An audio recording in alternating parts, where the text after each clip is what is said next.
I watched Jessica's face contort in horror as her husband Tom collapsed at our family dinner. The drug she had slipped into my champagne, now in his glass, worked quickly. I never thought I'd use my pharmacology degree to expose my own sisters. Murder attempt, but blood isn't always thicker than water. If this story of family betrayal hits close to home for you, I'd love to know where you're watching from. Drop your location in the comments below, hit that like button, and subscribe if you want to hear more about how seemingly perfect families can hide the darkest secrets. The moment I switched those glasses changed everything, and exposed the truth about the sister I thought I knew. Growing up with Jessica was like living in the shadow of the sun. From the moment she was born, 4 years after me, she became the centre of our family's universe.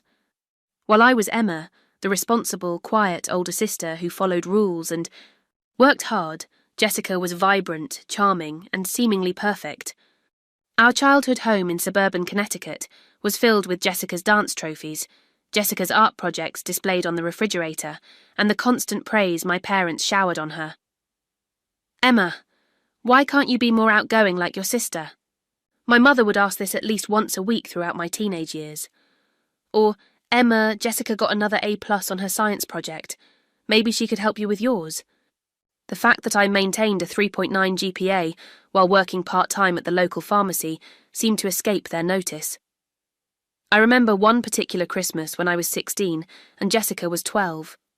I had saved for months to buy my parents thoughtful gifts, a leather-bound journal for my father who loved to write, and a delicate silver bracelet for my mother. Jessica gave them crayon drawings. My gifts were politely acknowledged, while Jessica's artwork was framed and hung in the living room, where they remained for years. "She's just naturally gifted," my father would say, whenever Jessica effortlessly succeeded at something new. Some people are just born special. Despite everything, I loved my sister. There were moments, rare but precious, when the competition fell away and we were just sisters. Late-night conversations about boys, helping her with homework, or comforting her after a rare disappointment. I held on to these moments, even as I worked my way through pharmacy school on scholarships and student loans, while my parents paid Jessica's full tuition at an expensive liberal arts college where she majored in communications but mostly attended parties. After graduation, I secured a position at Wilson Pharmaceuticals, one of the leading research facilities in the country. I worked 60-hour weeks, slowly climbing the corporate ladder, building a reputation for precision and dedication. My apartment was small but comfortable, my life structured and predictable. I dated occasionally, but focused primarily on my career. My parents seemed perpetually disappointed that I hadn't found someone, as if my professional accomplishments meant nothing without a wedding ring. Then Jessica met Tom Wilson at a charity gala. Yes, that Wilson, the heir to Wilson Pharmaceuticals, where I had been working for 3 years without ever meeting the owner's son. Within 6 months, they were engaged. Within a year, they were married in a lavish ceremony that cost more than I earned in 2 years. I stood beside her as maid of honour, genuinely trying to be happy for her while ignoring whispers from relatives about how at least one of the sisters managed to catch a good one. The coincidence that Jessica had married into the family that owned my company was not lost on me. A part of me, a part I'm not proud of, wondered if she had pursued Tom after learning where I worked. Jessica had always needed to one-up me, even when I wasn't competing. "Isn't it funny?" Jessica said at their engagement party, champagne, flute in hand, her diamond ring catching the light. "Emma's been working so hard at Wilson's for years, and I managed to become a Wilson after one dinner date." She laughed, and everyone laughed with her. I forced a smile and excused myself to the bathroom, where I splashed cold water on my face and reminded myself that being envious of my sister wouldn't change anything. But as the years passed, I began to wonder if Jessica truly loved Tom, or if she had simply seen an opportunity for wealth and status. Tom was kind, intelligent, and genuinely seemed to adore my sister. He was also incredibly wealthy, having inherited a substantial portion of the company when his father semi-retired. Jessica quickly adapted to life as a corporate wife, redecorating their mansion, hosting elaborate parties, and joining all the right charity boards. Our family dynamics shifted even further. Now Jessica wasn't just the favourite daughter, she was the successful daughter. Sunday dinners became showcases for Jessica's new jewellery, stories about her exotic vacations, or updates on the important people she'd met. My promotion to senior researcher barely warranted a conversation before the topic returned to Jessica's redecoration of their summer home. As Jessica's wealth and status grew, she became increasingly controlling of family gatherings. Holidays had to be celebrated at her mansion. She dictated the menus, the guest lists, and even what everyone should wear. "Emma, please don't wear that blouse again. I've seen it in 3 family photos already," she'd say, as if my wardrobe rotation was somehow embarrassing to her. More concerning were her subtle attempts to exclude me from family events. "Oh, Emma, we didn't think you'd be able to make it since you work so much," she'd say, when I discovered they'd had a family birthday celebration without telling me. Or, it was just a small gathering, very last minute, even though our cousins from 3 states away had somehow managed to attend this spontaneous event. Yet I persisted in maintaining family connections. I showed up to every gathering I was invited to. I called my parents weekly. I sent thoughtful gifts for birthdays and anniversaries. I refused to be written out of my own family narrative, even as Jessica seemed determined to edit me out of the picture. The annual Thanksgiving dinner at Jessica and Tom's mansion had become something of a family tradition over the past 5 years. This year would be no different, or so I thought. But there was one significant change in our family circumstances.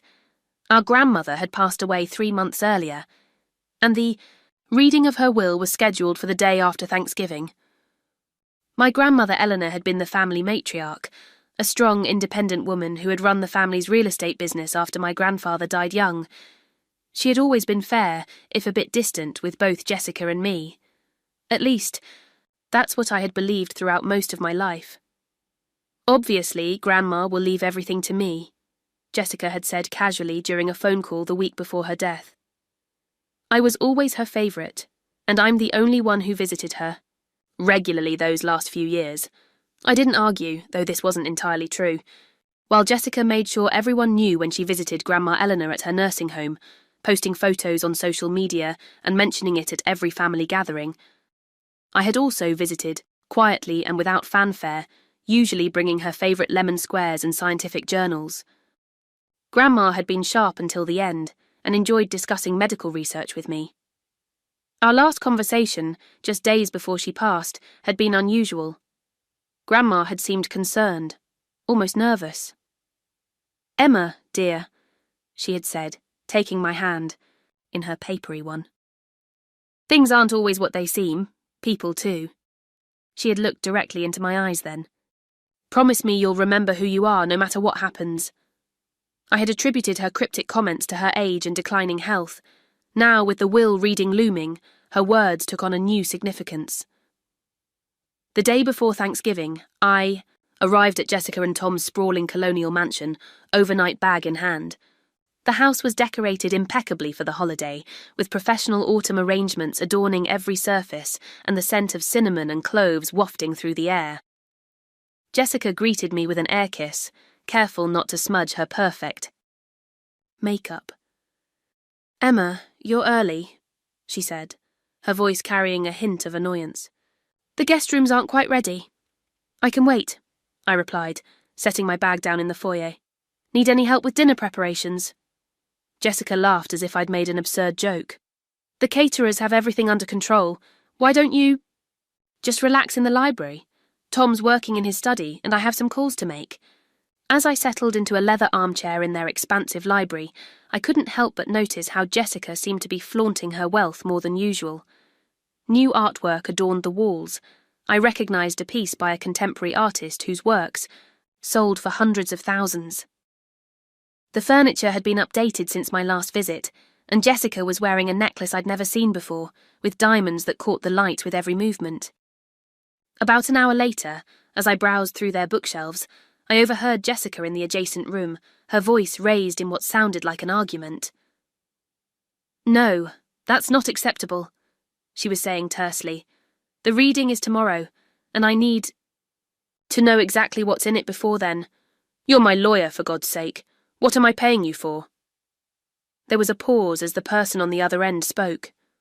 "I don't care if it's unethical. Find a way. There's too much at stake." Another pause. "Fine. Just be prepared for any scenario tomorrow, and double-check those contingency plans we discussed." The call ended abruptly, and I quickly pretended to be engrossed in a book as Jessica stormed past the library doorway, her face flushed with anger. By evening, the rest of the family had arrived. My parents, 2 aunts and their husbands, and several cousins. Jessica had transformed back into the perfect hostess, though I noticed she was drinking more heavily than usual, her champagne glass never empty as she flitted from guest to guest. During dinner, a lavish spread of traditional Thanksgiving dishes elevated with gourmet ingredients, Tom mentioned something that caused Jessica to freeze momentarily. "Did I tell everyone that Eleanor visited our office last month?" Tom said, casually, serving himself more maple-glazed carrots. "She stopped by to see Emma's lab, said she was proud to have a scientist in the family." My mother looked surprised. "I didn't know Eleanor was still getting out to visit places in her last months." "Oh yes," Tom continued, oblivious to the daggers Jessica was glaring at him. "She visited several times, actually. She and Emma had lunch in the company cafeteria. Eleanor was quite interested in Emma's research on drug delivery systems." Jessica's knuckles turned white around her wineglass.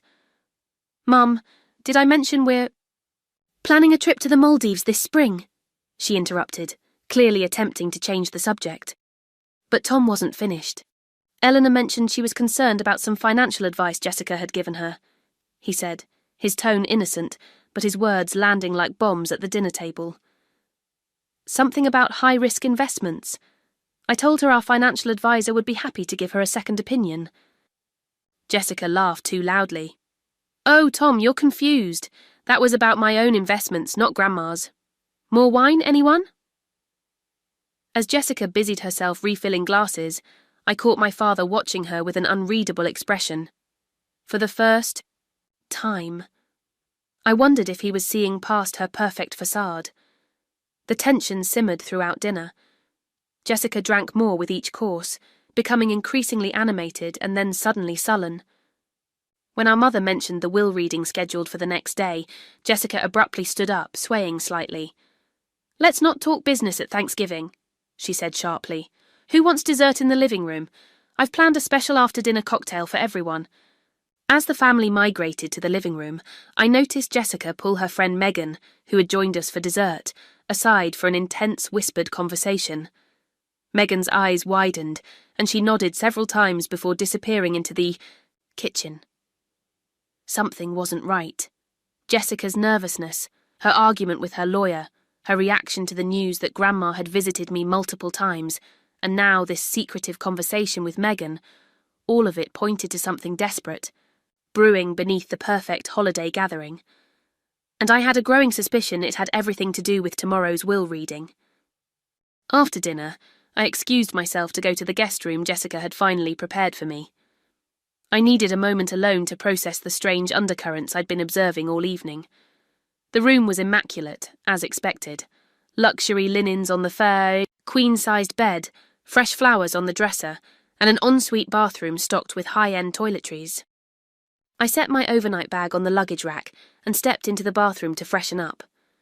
When I returned to the bedroom just minutes later, I was startled to find Jessica rifling through my purse. "What are you doing?" I asked, unable to keep the shock from my voice. Jessica jumped, nearly dropping my purse. "Oh, Emma, you startled me." She laughed nervously. "I was just looking for some aspirin. I have such a headache from all the wine." "In my purse?" "There's a fully stocked medicine cabinet in every bathroom in this house," I said, crossing my arms. "Right. Yes, of course." Jessica set my purse down, not quite managing to zip it closed. "I wasn't thinking clearly. I'll just get something. From my bathroom." She hurried past me, the scent of her expensive perfume lingering in the air. I immediately checked my purse. Nothing seemed to be missing, but it had definitely been thoroughly searched. My wallet was open, the side pocket unzipped, and even my small makeup bag had been opened. What was she looking for? I spent about 20 minutes unpacking and changing into something more comfortable before heading back downstairs to join the family. As I descended the grand staircase, I noticed Jessica and Megan in deep conversation near the kitchen doorway. They fell silent as soon as they saw me. Throughout the evening, I found myself increasingly on edge. Each time I returned to my room, to grab a sweater, to take a phone call, to retrieve the small gift I'd brought for my parents, I found evidence that someone had been there. A drawer not quite closed, the zipper of my overnight bag open when I was certain I'd closed it. My phone moved from where I'd left it charging. By the time everyone was gathering for after-dinner drinks, my suspicions had crystallized into vigilance. Jessica was planning something, and it involved me. "Everyone, I've prepared a special treat," Jessica announced as we settled in the living room. "I've made Grandma Eleanor's famous holiday cocktail. It's a family tradition we should continue in her honour." This was the first I'd heard of any famous holiday cocktail from Grandma Eleanor, who to my knowledge had preferred simple scotch on the rocks. "I've made them individually," Jessica continued, gesturing to a tray of identical crystal glasses filled with an amber liquid. "They're customised with everyone's preferred level of sweetness." My pharmaceutical training set off immediate alarm. Bells. Individual drinks customised but looking identical. I watched as Jessica personally handed out each glass, checking what appeared to be a small label on the bottom of each before distributing them. "This one's yours, Emma," she said, with a smile that didn't reach her eyes, handing me a glass. "I made sure to make it extra special for my big sister." I accepted it without drinking, observing as Jessica distributed the remaining glasses. When she thought no one was watching, I saw her glance at her phone, then check her watch. She kept looking at me, then looking away when our eyes met. Her friend Megan seemed equally anxious, constantly checking her phone as well. "A toast," Jessica said once everyone had a glass. "To family, to Grandma Eleanor's memory, and to continuing her legacy." She looked directly at me as she said the last part, her gaze hard despite her smile. Everyone raised their glasses. I pretended to sip mine but didn't let the liquid touch my lips. Over the rim of my glass, I watched Jessica watching me, her eyes narrow with concentration. 20 minutes later, Jessica cornered me near the dessert table. "How are you feeling, Emma?" she asked, her voice honey-sweet but her eyes calculating. "Fine. Why?" I responded neutrally. "Oh, no reason. You just looked a little pale earlier. I hope you're not coming down with something." She placed a concerned hand on my arm. "It would be such a shame if you were too sick to attend the will reading tomorrow." That confirmed it. Whatever was in my drink was intended to ensure I missed the reading of Grandma Eleanor's will.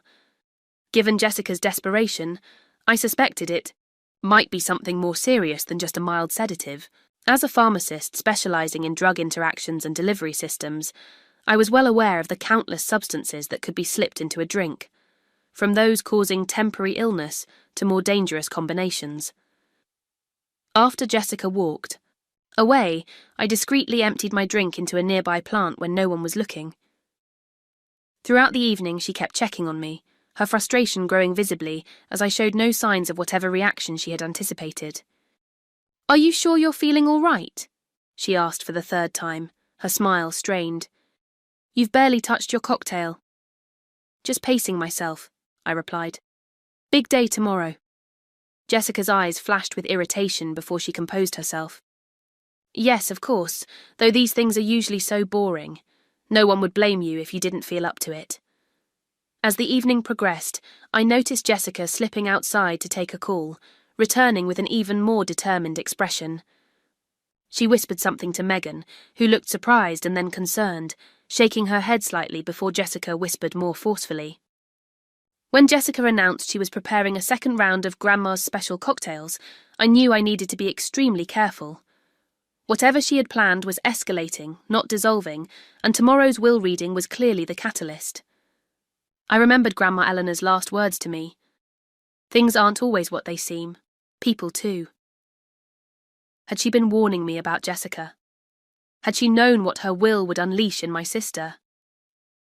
One thing was becoming increasingly clear.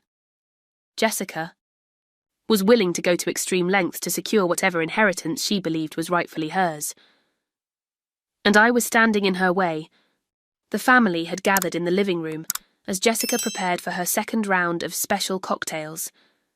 The fireplace cast a warm glow across the room, creating dancing shadows that matched my growing sense of unease.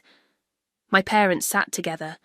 On the plush sofa, my father's arm draped casually around my mother's shoulders as they chatted with Aunt Patricia. Tom stood by the grand piano, deep in conversation with my cousin Michael about some recent business acquisition. The scene appeared perfectly normal, a wealthy family enjoying their holiday evening, but beneath the surface, something sinister was brewing. I positioned myself strategically near the bar cart where Jessica was preparing the drinks, pretending to be interested in the family photos displayed on a nearby shelf. From this vantage point, I could observe her every move while appearing occupied. Jessica worked with practiced precision, arranging crystal glasses in a specific order on a silver tray. Her hands moved swiftly, but I caught the moment, just a flash, when she slipped something from her pocket into one of the glasses before adding the amber liquid. The substance dissolved quickly, leaving no trace visible to the casual observer. But I wasn't a casual observer. I was a trained pharmacist with years of experience identifying medications by their dissolution patterns. Based on how quickly it dissolved and the slight clouding before it cleared, I suspected a benzodiazepine, possibly Rohypnol or a similar sedative. In my professional estimation, the dosage appeared concerning, enough to render someone completely incapacitated for hours, possibly requiring medical intervention. This wasn't just about making me miss a will reading, this was dangerous. "These are going to be even better than the first round," Jessica announced, her voice carrying an almost manic cheerfulness. "I've perfected Grandma's recipe now." She began her elaborate presentation, explaining how each drink was specially crafted with precise measurements of bourbon, amaretto, and Grandma's secret ingredient, which I now strongly suspected was not part of any family recipe.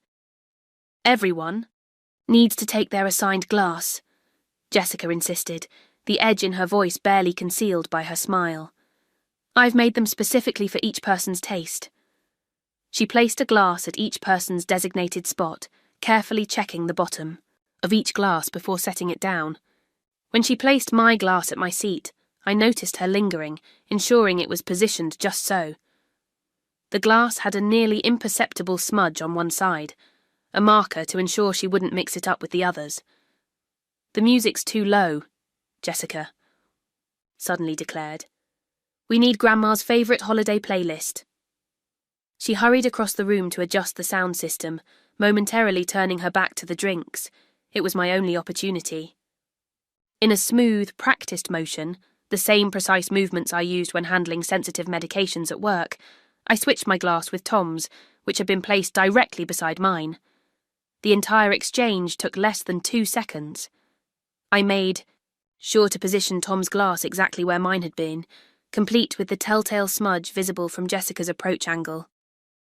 As Jessica returned to the drinks, I caught her quick glance at my glass, confirming the smudge was still visible. Her shoulders relaxed slightly, her plan apparently still on track. "Emma, I heard about your promotion at Wilson," Tom said, approaching me as I moved away from the drinks. "Head of Research Development is impressive. I told the board you were the obvious choice." "You recommended me?" I asked, genuinely surprised. Despite being married to my sister for years, Tom and I rarely discussed work matters. "Of course," he smiled warmly. "Your reputation speaks for itself. The transfusion delivery mechanism you developed last year saved the company millions in research costs, not to mention the patients it will help." I felt a twinge of guilt looking at Tom's kind face, knowing what was about to happen. But I reasoned that revealing Jessica's plan now would only lead to denial, family chaos, and potentially allow her to try again with a different method. I needed irrefutable evidence of what she was willing to do. Jessica returned, momentarily freezing when she saw me speaking with Tom near the drinks. Her eyes darted to the tray, confirming that all glasses remained in their places. Relief washed over her face. "Everyone, please take your seats. Let's enjoy our drinks together," Jessica called out, her voice pitched slightly higher than normal. We all moved to our designated spots around the living room. Jessica watched intently as each person picked up their glass, her gaze lingering on me as I took my glass, actually Tom's untampered drink. Tom, seated beside me, innocently picked up the marked glass containing whatever substance Jessica had added. "I'd like to propose a toast," Jessica said, raising her glass high, "to family loyalty and taking care of each other." Her eyes locked with mine, and I saw something cold and calculating behind her perfect smile. Because in the end, family is all that matters. The irony of her words hung in the air as everyone raised their glasses and drank. I pretended to sip mine while watching Tom take a generous swallow of his, of what should have been my drink. "Excellent cocktail, Jess," Tom complimented, taking another sip. "Though I don't remember your grandmother ever making these." Jessica's laugh sounded brittle. "Oh, you wouldn't have had them. It was just for family." The conversation continued, normally for about 10 minutes. I engaged in small talk with my aunt while keeping a careful eye on Tom. It started subtly, a slight slurring when he answered a question from my father, followed by an uncharacteristic giggle at something that wasn't particularly funny. Then he stood to refill his water glass and stumbled, catching himself on the arm of the sofa. "Whoa," he said, shaking his head slightly. "That drink was stronger than I thought." Jessica was across the room, but I saw her head snap in our direction. She looked at me, still perfectly lucid, then at Tom, visibly confused and increasingly distressed. She hurried over to us. "Tom, are you all right?" she asked, her voice tight with barely controlled panic. "Just a little dizzy," he replied, his words now noticeably slurred. "Think I might sit down for a—" He never finished the sentence.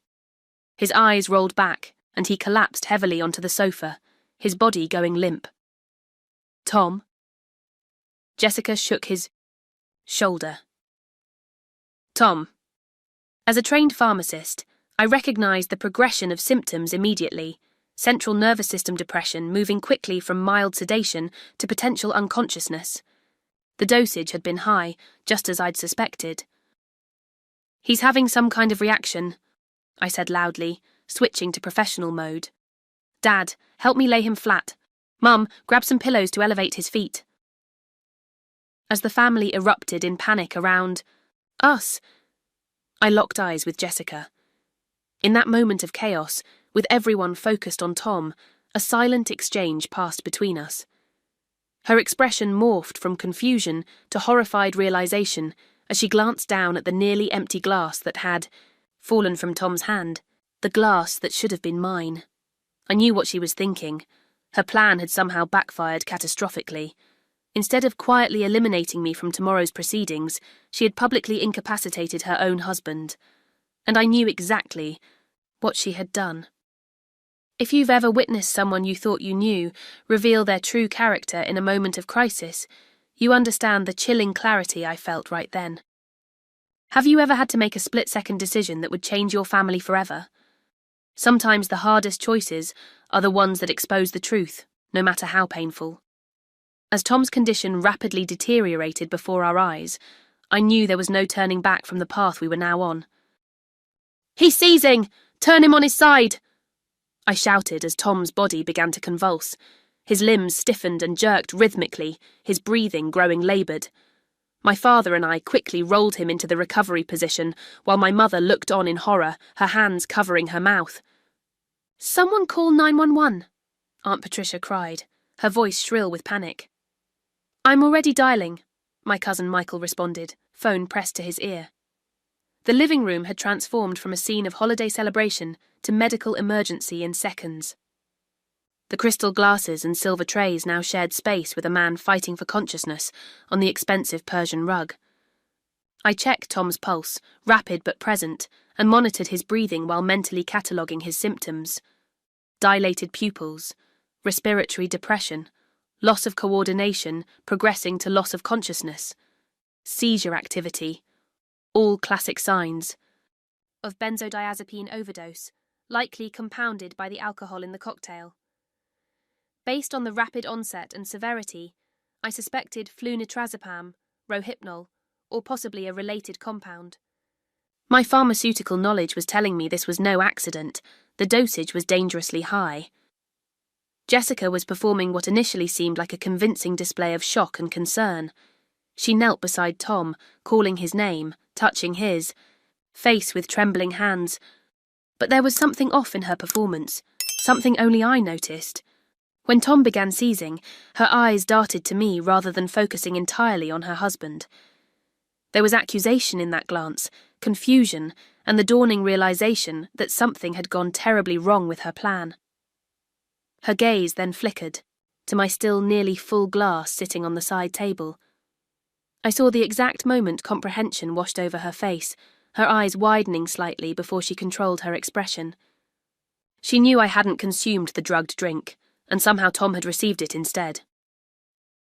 "The ambulance is on its way," Michael announced, ending his call. "They said don't give him anything to eat or drink and keep track of his symptoms." "Does Tom have any medical conditions? Is he on any medications?" I asked, deliberately directing the question to Jessica, forcing her to engage. "No, nothing serious. Just blood pressure medication," she answered, her voice steadier than it should have been given the circumstances.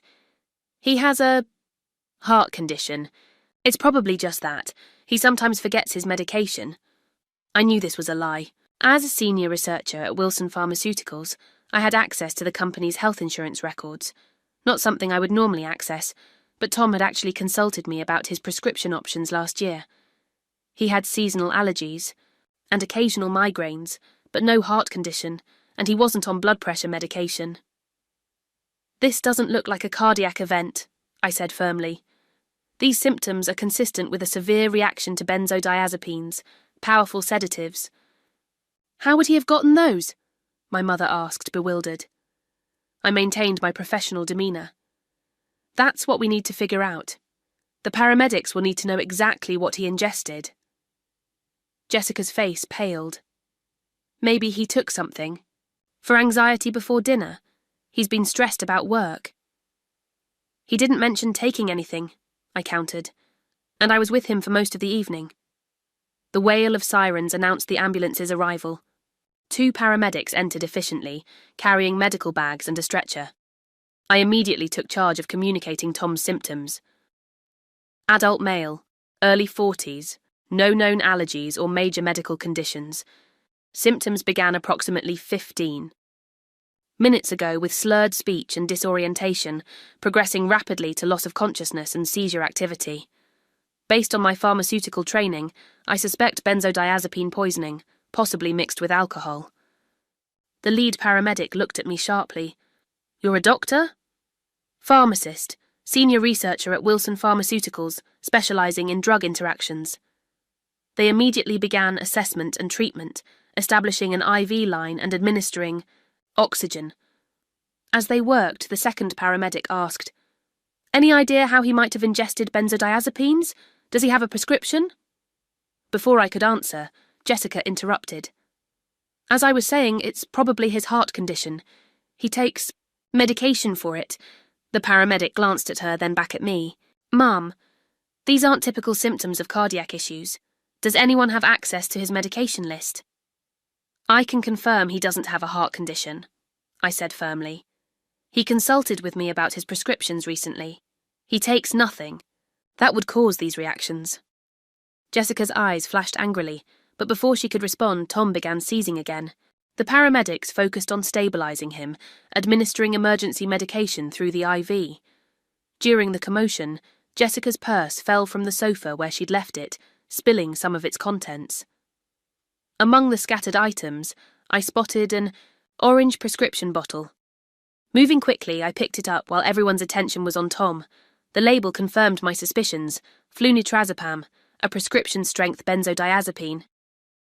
More significantly, it was prescribed to me, filled at Wilson Pharmaceuticals' employee pharmacy. A prescription I had never written or filled. "I found something," I announced, holding up the bottle for the paramedics to see. "Prescription benzodiazepines, apparently, from my prescription, though I never prescribed these for myself or anyone else." The lead paramedic took the bottle. This would explain his symptoms. We'll need to take this with us. Jessica lunged forward. That's mine. It's for my insomnia. Give it back! Ma'am, we need to know exactly what the patient ingested, the paramedic explained calmly. This may have contributed to his condition. Let them take it, Jessica, my father said sternly, his expression a mixture of confusion and growing suspicion. The paramedics prepared to transport Tom to the hospital, having stabilised him for the moment. Who's riding with him? The lead paramedic asked. I am, Jessica and I said simultaneously. Jessica glared at me. I'm his wife. And I'm the one who can best explain his symptoms and possible treatment to the medical team, I countered. Father stepped in. Jessica should go as his wife. Emma, you follow in your car so you can consult with the doctors. His tone left no room for argument. As the paramedics wheeled Tom out, one of them turned to the rest of us. Given the circumstances, the police have been notified. They'll want to speak with everyone who was present. A stunned silence fell over the room. Jessica paused at the doorway, her face a mask of controlled panic. This is ridiculous. It was obviously an accident, or his heart condition. We don't need police involved in a family medical emergency. Standard procedure when prescription medication may be involved in an unexplained collapse, the paramedic replied evenly. They'll meet you at the hospital. After Jessica left with the ambulance, the remaining family members turned to me for explanation. I told them exactly what I had observed. Jessica preparing individual drinks, the strange insistence that everyone take specific glasses, and Tom's rapid deterioration after consuming his drink. Are you suggesting Jessica drugged Tom? My mother asked, her voice barely above a whisper. That's absurd. Why would she harm her own husband? I don't think Tom was the intended target, I replied quietly. Before I could elaborate, 2 police officers arrived at the house. They separated us for individual questioning, starting with me since I had medical knowledge relevant to the case. I explained everything to the officer, Jessica's unusual behaviour. Throughout the evening, her apparent anxiety about tomorrow's will reading, the suspicious drinks, and my suspicions that I had been the intended target. I described the moment I switched the glasses when Jessica wasn't looking, a decision made to protect myself that had unfortunately put Tom in danger instead. So you knowingly allowed Mr. Wilson to drink something you suspected was drugged? The officer asked, his expression neutral. I didn't know for certain it was drugged, I explained, though the guilt was evident in my voice. I thought it might be, but I needed proof of what Jessica was doing. I never anticipated the dosage would be so dangerous. I expected mild sedation, not a medical emergency. The officer took detailed notes. The prescription bottle found at the scene, you said it had your name on it. Yes, but I never wrote that prescription. Someone used my credentials to obtain it fraudulently. We'll verify that with the pharmacy, he assured me. For now, I suggest you head to the hospital. We'll continue interviewing the rest of the family. When I arrived at the hospital, I found Jessica in the waiting room, pacing anxiously. A detective was already there, waiting to speak with her. When she saw me, her expression hardened. What did you tell them? She demanded in a harsh whisper when the detective stepped away momentarily. The truth, I replied simply, that I suspect Tom accidentally received a drink intended for me. Jessica's face contorted with rage and fear. You switched the glasses, didn't you? You knew somehow. I suspected. Now I know. I met her gaze steadily. The question is, what will Tom know when he wakes up? And what will the police find when they investigate that fraudulent prescription with my name on it? Jessica's retort was cut short by the detective's return. As he led her away for questioning, I saw something I'd never witnessed in my confident, perfect sister before. Absolute terror. The hospital waiting room became the centre of our family drama as midnight approached. The detective had set up an impromptu interview area in a small consultation room, cycling family members through one by one. Police officers stood by, taking statements and collecting evidence. Tom had been stabilised and was under observation in the ICU, still unconscious but out of immediate danger. When it was Jessica's turn for a formal interview, I watched her follow the detective with forced composure, her designer heels clicking sharply against the linoleum floor. Despite the circumstances, she had somehow managed to reapply her makeup and smooth her hair. Always the perfect image, even in crisis. My parents sat huddled together on uncomfortable plastic chairs, looking shell-shocked and decades older than they had at dinner. My mother kept whispering, "There must be some explanation," while my father stared silently at the floor. The detective interviewing me was a woman in her 50s named Detective Rivera, with shrewd eyes that missed nothing. We sat in a small room normally used for delivering difficult news to families. "Walk me through it again," she requested, tapping her pen against her notepad. "You believe your sister attempted to drug you, but you switched glasses, resulting in her husband consuming the substance instead?" "Yes," I confirmed. Based on the symptoms and the prescription bottle found in Jessica's purse, I believe she intended to incapacitate me with flunitrazepam, Rohypnol, to prevent me from attending our grandmother's will reading tomorrow. "That's quite an accusation," Detective Rivera observed. "What makes you think the will reading was her motivation?" I detailed Jessica's suspicious behaviour, her argument with her lawyer, her panic when Tom mentioned grandmother visiting me, her increasingly desperate attempts to ensure I wouldn't attend tomorrow's appointment. "And the prescription bottle had your name on it," Detective Rivera noted.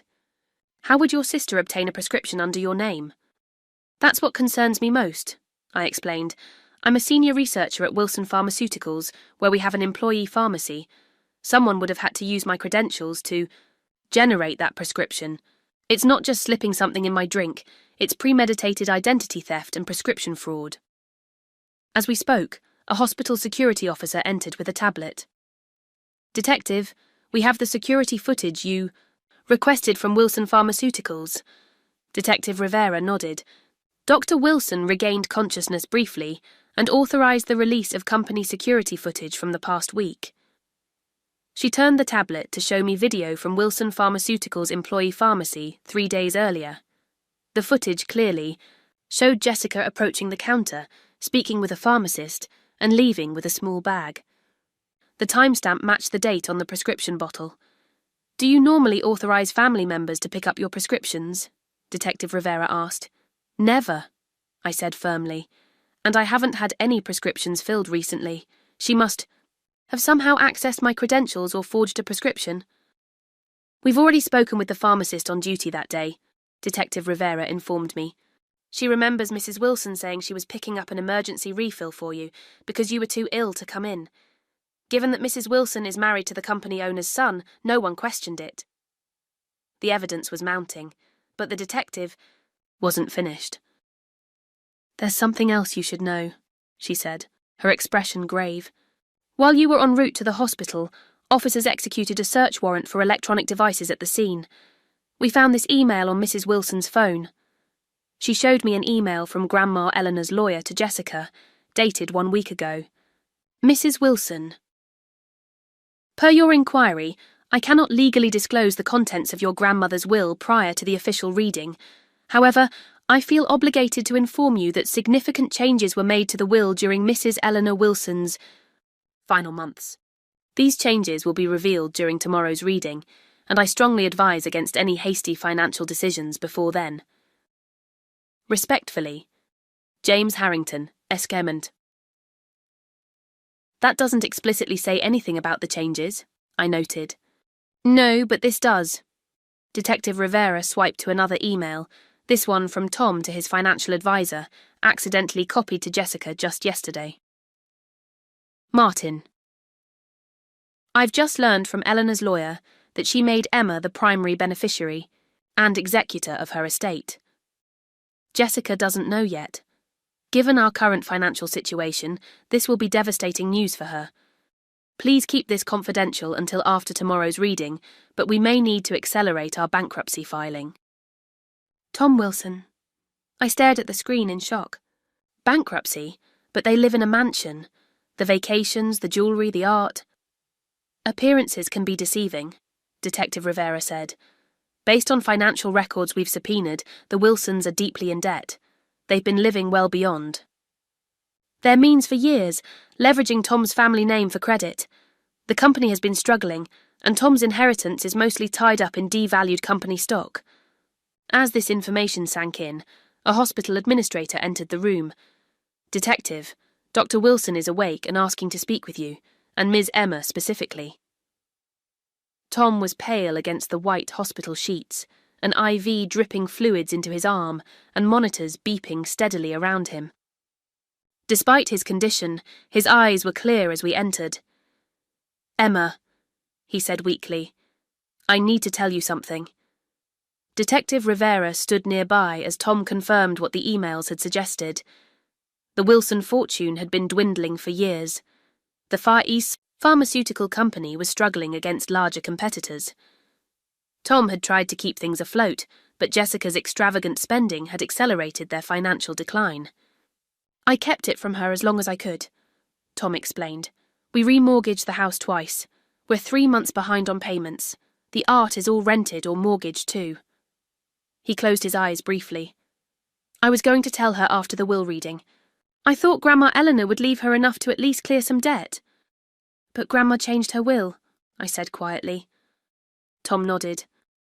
"She found out Jessica had been embezzling from the company. Small amounts at first, then larger sums.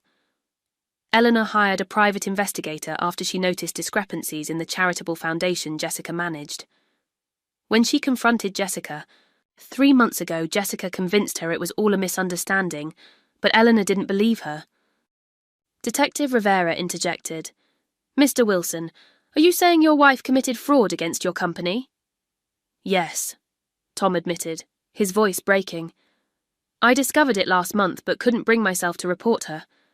I thought we could quietly pay it back after the inheritance came through, but now—" He trailed off, looking devastated. "Did you know she planned to drug Emma?" Detective Rivera asked directly. "No. God, no." Tom looked horrified. "I knew she was desperate about the will reading, but I never imagined she'd do something like this." As we spoke, commotion erupted in the hallway. Jessica's voice rose above others, demanding to see her husband. Detective Rivera stepped out, then returned moments later. "Mrs. Wilson has been informed of her husband's statement and the evidence against her," she said. "She's being taken to the station for formal questioning. Her lawyer is meeting her. There." Tom turned to me, his expression a mixture of shame and regret. "Emma, I'm so sorry. I had no idea how far she would go." I felt no triumph in that moment, only sadness. "I didn't either, Tom. I really didn't." As we left Tom's room, we found my parents waiting anxiously in the hallway. They had heard Jessica being taken away, heard fragments of accusations and evidence. "Is it true?" my mother asked, her voice small. "Did Jessica really try to—" She couldn't finish the sentence. "I'm afraid so, Mom," I confirmed gently, "and there's more you need to know." As the night deepened toward dawn, our family's understanding of Jessica, the golden child, the perfect daughter, shattered completely. The carefully constructed image she had maintained for decades crumbled under the weight of evidence. My perfect sister was revealed to be a desperate woman who had committed fraud, identity theft, and attempted poisoning to maintain her facade of success. And tomorrow, Grandma Eleanor's will would reveal the final chapter of Jessica's deception. The morning after Tom's hospitalization dawned grey and cold, a fitting backdrop to the shattered remains of our family's facade. I had managed maybe 2 hours of restless sleep in an uncomfortable hospital chair, waking to find my parents similarly, dishevelled in the waiting room. None of us had gone back to Jessica and Tom's house, now a crime scene where police technicians were gathering evidence. Tom had been moved from the ICU to a private room, his condition stabilised, but still requiring monitoring. The doctors confirmed what I had suspected. He had ingested a dangerous dose of flunitrazepam mixed with alcohol, a combination that could have been fatal without prompt medical intervention. The fact that he had consumed only part of the drink before collapsing was likely what had saved his life. Jessica had spent the night in police custody. Her lawyer, the same one she'd been arguing with on the phone, had arrived at the station shortly after her arrest, but the evidence against her was substantial. The prescription bottle with my name, the security footage, the emails, and Tom's statement formed a damning narrative of premeditated harm. "I keep thinking this is a nightmare I'll wake up from," my mother said, her voice raspy from crying. She looked suddenly older, the carefully maintained appearance she typically presented now crumpled like her clothing. How could Jessica do this? How could we not know who she really was?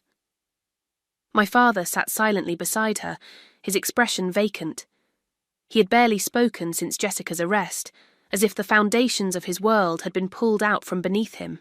The daughter he had idolized his entire life, the daughter he had consistently favored over me, had been revealed as someone capable of drugging her own sister and accidentally poisoning her husband. "People show us who they want us to see," I said gently. Jessica was always careful to control her image. "But we're her parents," my mother whispered. "We should have known." There was no adequate response to that. Perhaps they should have seen beneath Jessica's perfect exterior. Perhaps I should have recognized the extent of her desperation earlier. Perhaps we had all been complicit in allowing Jessica to become what she was by rewarding her manipulations with attention and praise throughout her life. Around 10 o'clock, Grandma Eleanor's lawyer, James Harrington, arrived at the hospital. He was a distinguished man in his 60s with kind eyes behind wire-rimmed glasses. He had been informed of the previous night's events and had agreed to conduct the will reading at the hospital so Tom could participate. "Eleanor would have wanted everyone involved to hear this directly," he explained, as we gathered in Tom's room. My parents, 2 aunts, an uncle and I arranged ourselves around the bed where Tom sat propped up against pillows, still pale but alert. "Should we wait for Jessica?" my Aunt Patricia asked uncertainly. Mr. Harrington shook his head. "Given the circumstances, the court has approved proceeding without her. She'll receive the relevant documents through her legal counsel." He opened his briefcase and removed a thick folder. "Before I begin the formal reading, I should explain that Eleanor made significant changes to her will approximately 3 months ago, after receiving information that troubled her deeply." Tom nodded. "She discovered Jessica had been embezzling from the Wilson Family Foundation." The lawyer confirmed this with a grave nod. "Eleanor hired a private investigator after noticing discrepancies in the foundation's accounts. Jessica had been diverting funds intended for medical research into personal accounts for at least 2 years. The total amount exceeded $300,000. My mother gasped, her hand flying to her mouth. Eleanor confronted Jessica privately, hoping for an explanation or at least remorse. Mr. Harrington continued. Instead, Jessica attempted to manipulate her grandmother, claiming the foundation's accounting system was flawed and promising to fix the misunderstanding. Eleanor pretended to accept this explanation while quietly making arrangements to protect her legacy. He turned to me. "Eleanor was particularly concerned about you, Emma. She believed Jessica's resentment toward you had grown dangerous over the years. She mentioned specific incidents where she suspected Jessica had deliberately sabotaged your opportunities or spread rumors to damage your reputation." This wasn't entirely surprising. I had occasionally wondered about lost job applications, strained friendships that suddenly dissolved, and romantic relationships that inexplicably ended, but I had never wanted to believe my own sister could be systematically undermining my life. Mr. Harrington began the formal reading of the will. The estate was substantial. Grandma Eleanor had been shrewd with investments and property holdings throughout her life. The most significant revelation came halfway through. "To my granddaughter, Emma Louise Wilson, I leave the majority of my estate, including my personal investment portfolio, my primary residence, and all associated property. Additionally, I name Emma as the executor of my estate and the new chairperson of the Wilson Family Foundation, with full authority to restructure its operations and governance." The room fell silent. Even expecting this based on Tom's revelation, hearing it officially was stunning. My father looked shocked while my mother dabbed at fresh tears. "To my granddaughter, Jessica Ann Wilson," Mr. Harrington continued, "I leave the sum of $10,000 to be held in trust and distributed as living expenses at the discretion of the executor. This decision is made with great sadness, but firm conviction regarding recent actions that have demonstrated a profound lack of integrity and responsibility.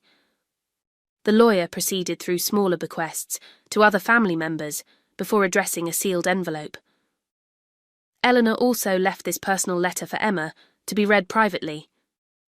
After the formal proceedings concluded, family members dispersed, in a daze. My parents wandered to the cafeteria, seemingly unable to process the dramatic reversal of fortunes between their daughters.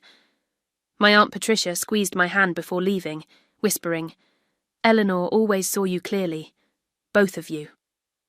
Alone with Tom, I finally opened Grandma's letter. Her familiar, elegant handwriting filled several pages.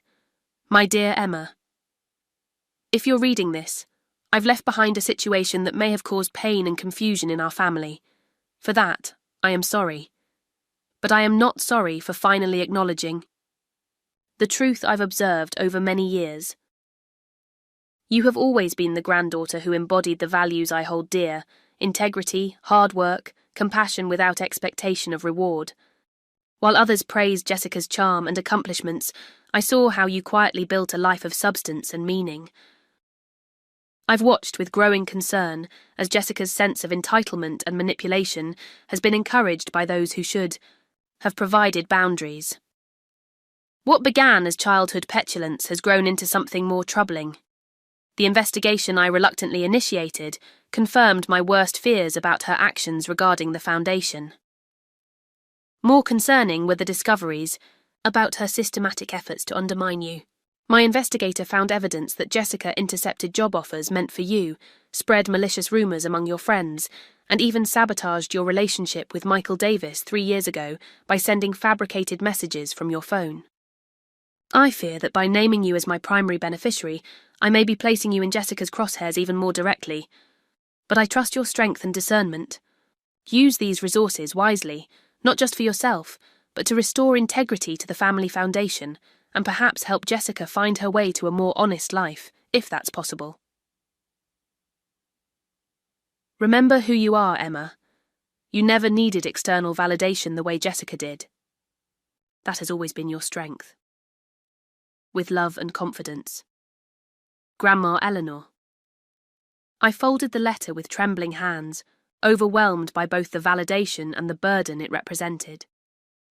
Tom watched me silently from his hospital bed. And you, I said finally.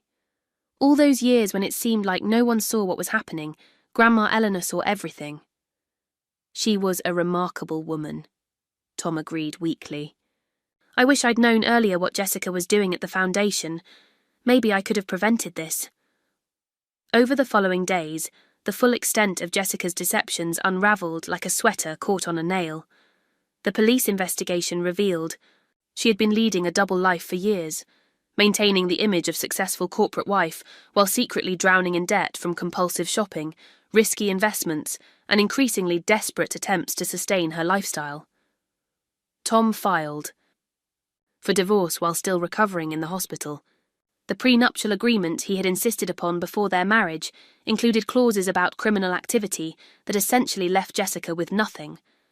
The bankruptcy he had feared was indeed necessary, but with Jessica's criminal actions now documented, he had legal protections I hadn't expected.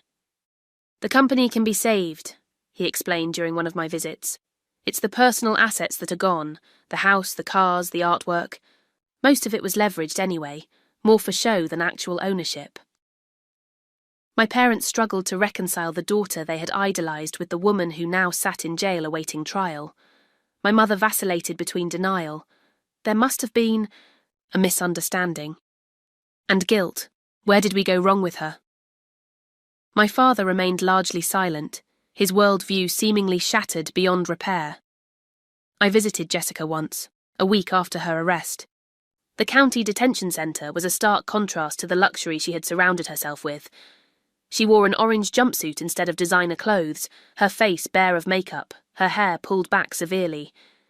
Yet even in these circumstances, she somehow maintained an air of superiority. "Come to gloat?" she asked, as I sat across from her at the visitation table. "No," I replied honestly. "I came to understand." Jessica laughed bitterly. Understand what? How it feels to watch your perfect sister get everything while you lose it all. Oh wait, that was supposed to be my line. Perfect? I echoed incredulously. Jessica, you were always the golden child, the favourite, the one everyone admired. On the outside, she snapped, but you were the one they respected. Why can't you be more responsible like Emma? Emma earned her position through hard work. Emma doesn't need fancy things to be happy. I was just the pretty doll they showed off while you were the daughter they actually valued. The distortion in her perspective was stunning. We had lived the same childhood, but experienced entirely different realities. That doesn't explain trying to drug me, I said quietly, or stealing from the foundation, or systematically sabotaging my relationships and career opportunities. Jessica's eyes widened slightly. You know about that. Grandma had it all investigated. She knew everything, Jessica. For a moment, her mask slipped, revealing something vulnerable and almost childlike. Then it hardened again. You always thought you were better than me. Now you have proof, right? Saint Emma inherits everything while Jessica goes to jail. This isn't a competition, I said. It never was, except in your mind. Easy for the winner to say, she retorted. I realised then that Jessica would never acknowledge the truth. In her narrative, she was still the protagonist, unjustly persecuted rather than facing consequences for her actions. Perhaps that delusion was the only way she could live with herself. As I stood to leave, Jessica called after me. I would have only kept you unconscious for a day, you know, just long enough to miss the will reading. I never meant for Tom to get hurt. It was as close to an admission or apology as I was likely to get. I didn't respond, but carried the weight of her words with me as I left the detention centre, uncertain if I would ever visit again. Winter settled over the city as Jessica's case moved through the legal system. Snow dusted the courthouse steps the day of her preliminary hearing in January, 3 months after that fateful Thanksgiving night. The media had latched onto the story with predictable sensationalism. Pharmaceutical heiress poisoning case became a staple headline in local news and even garnered national attention.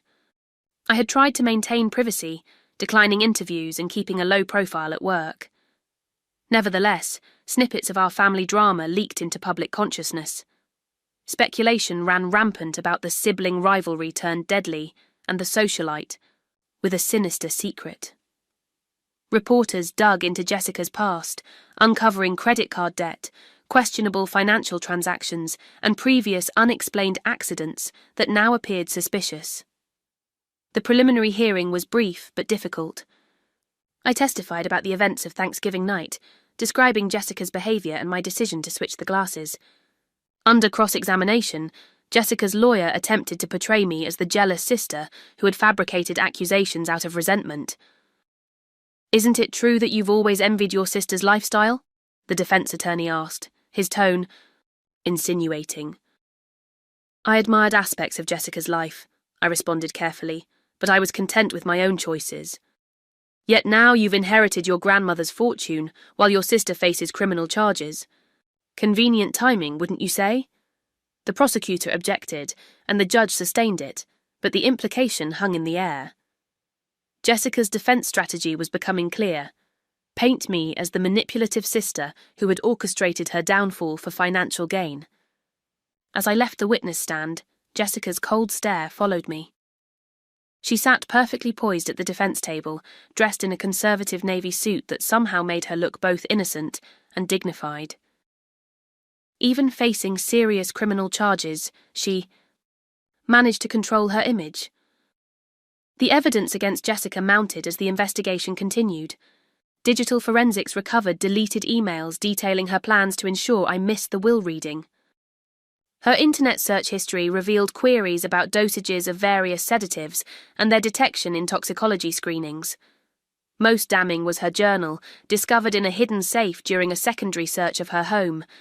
The journal chronicled years of resentment toward me, interspersed with detailed plans to undermine my personal and professional life. It included a list titled Obstacles to Eliminate, with my name at the top. There were entries documenting how she had intercepted job offers, sabotaged relationships, and spread rumours among my friends. The final entries outlined multiple scenarios for preventing me from attending the will reading, progressing from simple diversions to the drugging plan she ultimately attempted. Jessica's former friend Megan eventually cooperated with prosecutors in exchange for immunity.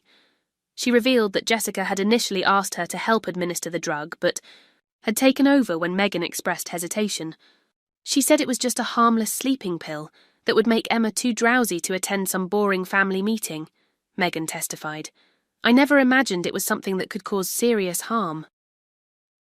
Former employees of the Wilson Family Foundation came forward with evidence of Jessica's embezzlement, including forged signatures and manipulated financial statements. Colleagues from various charity boards described her increasingly erratic behaviour and financial decisions in recent months. Tom's testimony was perhaps the most difficult to witness. Still recovering from both the poisoning and the betrayal, he appeared gaunt and subdued in court. He described discovering Jessica's embezzlement and confronting her privately, hoping to resolve it without legal consequences. She cried and promised to return the money, he testified. She said it was for investment opportunities that would benefit the foundation long term. I wanted to believe her. He detailed their mounting financial problems, the mortgaged house, the leased luxury cars, the artwork that was mostly rented or leveraged as collateral for loans. Jessica insisted on maintaining appearances at all costs, he explained. When I suggested scaling back our lifestyle, she became distraught, saying her family and friends would think she was a failure. As the trial date approached, Jessica's lawyer presented a plea deal offer from the prosecution. In exchange for guilty pleas to attempted poisoning, identity theft, prescription fraud, and embezzlement, she would receive a reduced sentence of 15 years with possibility of parole after 10, rather than facing up to 30 years if convicted at trial. Jessica initially refused the deal, insisting on her innocence despite the overwhelming evidence. She truly believes she can charm a jury, just like she's charmed everyone her entire life, her lawyer confided to me during a courthouse encounter. I've tried to make her understand the reality of her situation, but she's convinced she's the victim here. Reality finally penetrated Jessica's denial when her lawyer showed her the complete evidence file the prosecution had compiled. Faced with the journal entries in her own handwriting and the testimony of multiple witnesses, she reluctantly accepted. The plea deal 1 week before the trial was set to begin. The courtroom was packed for her plea and sentencing hearing. My parents sat directly behind me, both looking diminished by grief and public scrutiny. Various family members, foundation board members, and curious spectators filled the remaining seats. Journalists scribbled notes as Jessica was led in, still somehow maintaining perfect posture in her prison uniform. The judge, a stern woman, in her 60s, reviewed the plea agreement carefully before addressing Jessica directly. Do you understand that by pleading guilty to these charges, you are admitting to the attempted poisoning of your sister, which resulted in the actual poisoning of your husband? Yes, Your Honour, Jessica replied, her voice steady but subdued. And you admit to embezzling funds from a charitable foundation, committing identity theft to obtain prescription medication fraudulently, and the other charges listed in this agreement? Yes, Your Honour. The judge nodded and invited Jessica to make a statement before sentencing. Jessica rose gracefully, turning slightly to address both the judge and the courtroom. I want to express my deep regret for the pain I've caused, she began, her voice catching slightly. Especially to my husband Tom, who never deserved to be harmed. What began as a misguided attempt to protect what I thought was my rightful inheritance spiraled into something I never intended. She paused, seeming to collect herself. I've always felt tremendous pressure to be perfect, the perfect daughter, the perfect wife, the perfect socialite. When our financial situation deteriorated, I couldn't bear the thought of everyone knowing I had failed. I made desperate choices trying to maintain the life I thought I deserved. Her eyes found mine in the audience. As for my sister, Emma, our relationship has always been complicated. I convinced myself she was the enemy, when really she was just living her life differently than me. I can see now that my resentment toward her was unfounded and destructive. It was a masterful performance, hitting all the right notes of contrition while subtly deflecting responsibility to external pressures and circumstances. I could see several jury members nodding sympathetically. Even knowing everything Jessica had done, part of me still responded to her practiced charm. The judge, however, remained unmoved. "Mrs. Wilson, your statement suggests you still fail to grasp the severity of your actions. You speak of misguided attempts and spiralling as if these crimes happened to you rather than being methodically planned and executed by you." She held up a copy of Jessica's journal. "These writings demonstrate not momentary desperation, but years of calculated malice toward your sister and deliberate fraud against a charitable foundation. Your attempt to poison your sister could have resulted in death, either hers or as... It happened, your husband's." The judge adjusted her glasses, fixing Jessica with a stern gaze. "The plea agreement recommends 15 years with possibility of parole after 10. Given the premeditated nature of these crimes and your apparent lack of genuine remorse, I am inclined to accept this recommendation without modification." Jessica's composure finally cracked. "But I have no prior criminal record. I've served on charity boards. I've raised millions for good causes, while simultaneously stealing from those very causes," the judge noted dryly. "Mrs. Wilson, your privilege has insulated you from consequences throughout your life.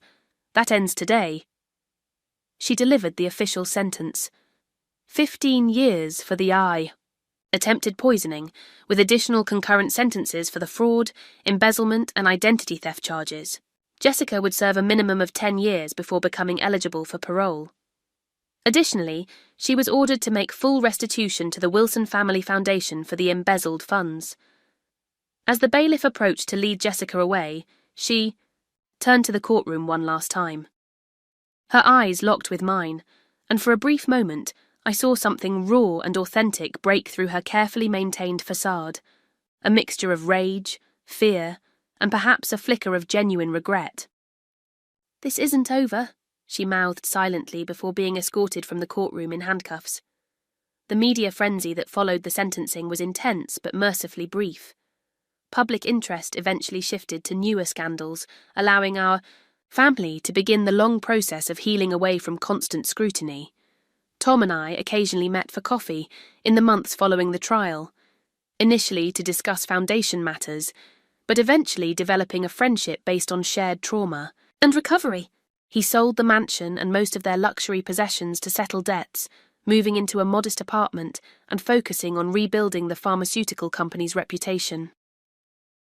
My parents entered therapy, separately and together, struggling to understand their role in creating the family dynamics that had contributed to Jessica's distorted worldview. My mother eventually admitted she had always favoured Jessica because she reminded her of herself. Beautiful, socially adept, seemingly perfect. I thought I was protecting her by praising everything she did, she confessed tearfully during a difficult family session. Instead, I helped create someone who couldn't handle failure or imperfection. My father had a harder time acknowledging his part in our family's dysfunction. His identity had been so intertwined with Jessica's success that her downfall felt like his own. "I just wanted a daughter I could be proud of," he said during one rare moment of candour. "I never realised I already had one who was doing everything right." It was a start, imperfect and painful, but honest in a way our family had never been before.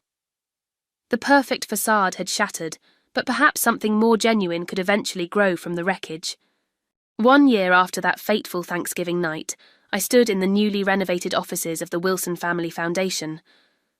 The space had been transformed, literally and figuratively, from Jessica's showplace of marble and crystal to a functional, welcoming environment focused on the Foundation's mission rather than its appearance.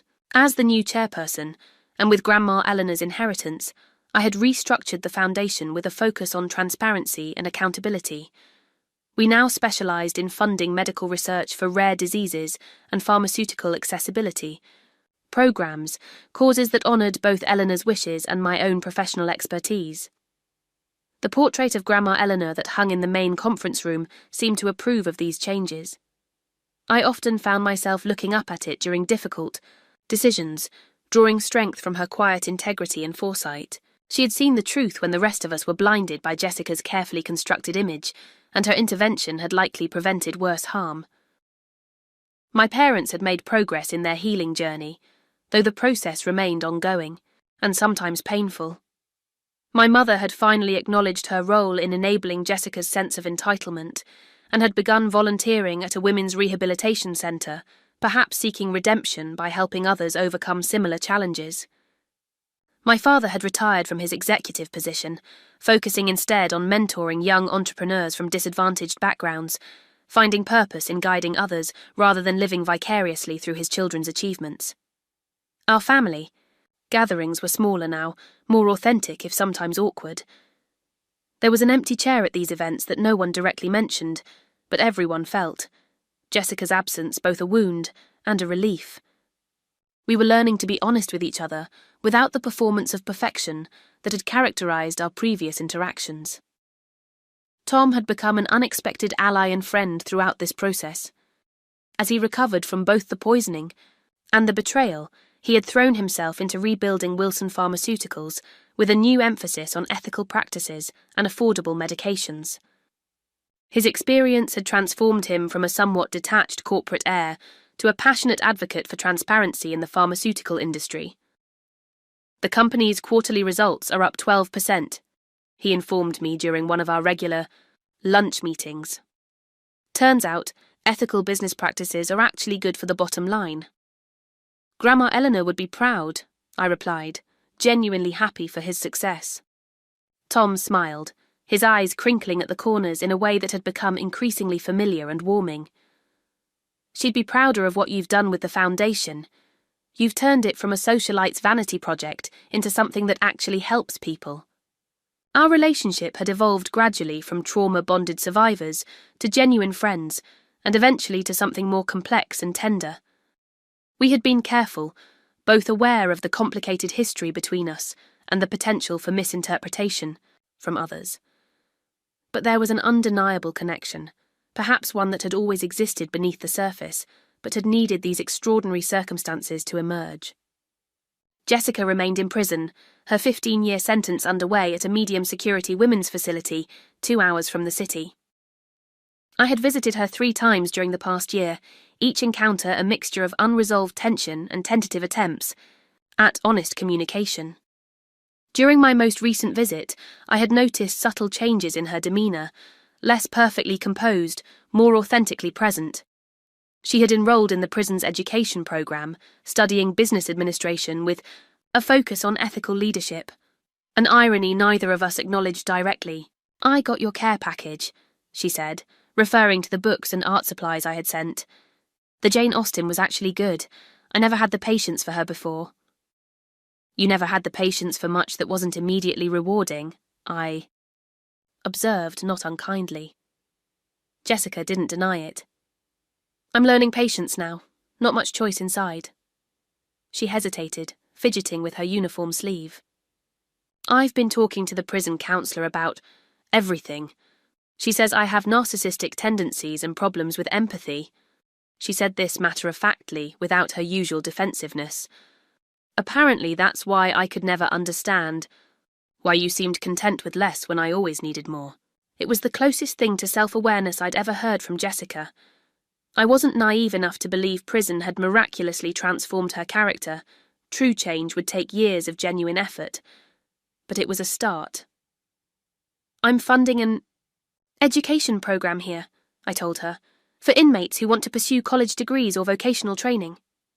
Jessica looked surprised. "Why would you do that after what I did to you?" "It's not about you," I explained. "Or maybe it is in a way. I've been working with victims of family betrayal as part of my own healing process. One thing I've learned is that cycles only break when someone chooses a different path." Our conversation ended without dramatic reconciliation or complete forgiveness, but with something we'd never truly had before: honesty. Jessica would serve her sentence, and I harboured no illusions about instantly rebuilding our relationship. But the door remained cautiously open for whatever might be possible in the future. The holidays approached again, bringing the anniversary of that life-changing Thanksgiving. I decided to host a small family dinner at my home, the beautiful Victorian house I'd inherited from Grandma Eleanor and renovated over the past year. It was a conscious choice to reclaim the holiday rather than avoid its uncomfortable associations. As I prepared the dining room, setting out Eleanor's antique china and arranging fresh flowers, I deliberately left an empty chair at the table, not as a morbid reminder, but as acknowledgement of our complete family story, with all its painful chapters. Tom arrived early to help with final preparations, moving with the easy familiarity of someone who had spent increasing time in this space. We worked together comfortably, our movements synchronized in a way that spoke of growing closeness. "Do you ever regret it?" he asked as we arranged wine glasses. "Switching the drinks that night, not just because I got hurt, but because of everything that followed." I considered the question carefully. "I regret that you were harmed. I regret the pain our family has gone through." I paused, finding the precise truth. "But I don't regret that the truth came out. We were all living in a fiction Jessica created, and eventually the damage would have been worse." Tom nodded, his hand briefly covering mine on the table. "For what it's worth, I think Eleanor would approve of how you've handled everything, especially the foundation and the prison education program." My parents arrived next, followed by my Aunt Patricia and Uncle James. The gathering was smaller than our traditional family Thanksgivings, but somehow more genuine. We acknowledged the empty chair with a brief toast to absent family, then moved forward with the evening. Later, as dessert was being served, I found myself thinking about Grandma Eleanor's final conversation with me. Things aren't always what they seem. People, too. Her warning had proven prophetic in ways I couldn't have imagined at the time. Jessica had seemed like the perfect, beloved sister, while secretly undermining me for years. Our family had appeared ideal while harbouring destructive dynamics beneath the surface. Even I had misjudged my own capacity for decisive action when threatened. The past year had taught me that family bonds were complex, neither the unconditional sanctuary of greeting card sentiments nor the simple villain-victim narratives of revenge fantasies. Real families were messy, with love and resentment often coexisting, with patterns established over decades that required conscious effort to change. True family wasn't defined by blind loyalty or blood connection, but by actions, by showing up authentically, by speaking truth even when uncomfortable, by setting boundaries when necessary, while remaining open to growth and change. The family. Gathering around my table now was imperfect, but honest in a way we had never been before. As conversations flowed around me, I caught Tom watching me with warmth in his eyes that suggested possibilities for the future. My parents were engaged in genuine conversation, rather than performative family roles. My Aunt Patricia was laughing at something my uncle had said, her hand resting comfortably on my mother's shoulder in a gesture of support. Life would continue to evolve beyond this moment. Jessica would eventually complete her sentence and return to a world dramatically different from the one she left. Our family would face new challenges and perhaps find new configurations of connection. Tom and I would continue exploring what existed between us, cautiously but with growing confidence. I thought about the glass I had switched that night, a simple action that had revealed so much hidden truth. Sometimes the most significant choices happen in an instant, without full awareness of their consequences. That moment had irrevocably changed all our lives, bringing pain, but also clearing, away decades of illusion. "Emma?" Tom's voice brought me back to the present. "Would you like to share what you're thankful for this year?" I looked around at the faces of my imperfect, authentic family and smiled. "I'm thankful for truth," I said simply, "even when it comes at a cost, and I'm thankful for second chances, the opportunity to build something real from what remains. After the facade falls away." As glasses clinked around the table, I felt Grandma Eleanor's presence in the room, not as a ghost, but as a legacy of clear-sightedness and integrity that had ultimately guided our family toward painful but necessary truth. Have you ever experienced that moment when family secrets finally come to light, changing everything you thought you knew? I'd love to hear your stories in the comments below. If my journey through family betrayal and unexpected redemption resonated with you, Please like this video and subscribe to hear more stories about the complicated reality behind perfect family images. Life taught me that sometimes the most powerful form of justice isn't revenge, but simply allowing truth to reveal itself in its own time. Thank you for listening to my story, and remember, real family is built on honesty, not perfection.